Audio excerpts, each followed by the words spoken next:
વરસાદ રોકાવાનું નામ નથી લઈ રહ્યો। અત્યારે જો પંજાબમાં તો ખૂબ જ ભયાનક હાલત થઈ છે।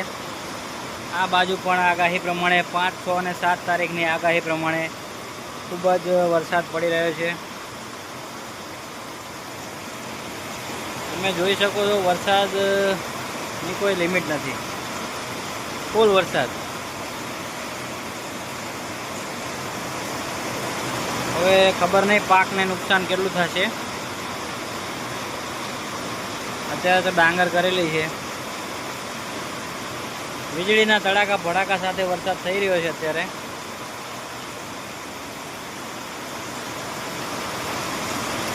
ગામ બાજુ અત્યારે આપણે ખેતર રહીએ છીએ, ગામ બાજુ કાંઈ દેખાતું નથી, ફૂલ વરસાદ ચાલુ છે।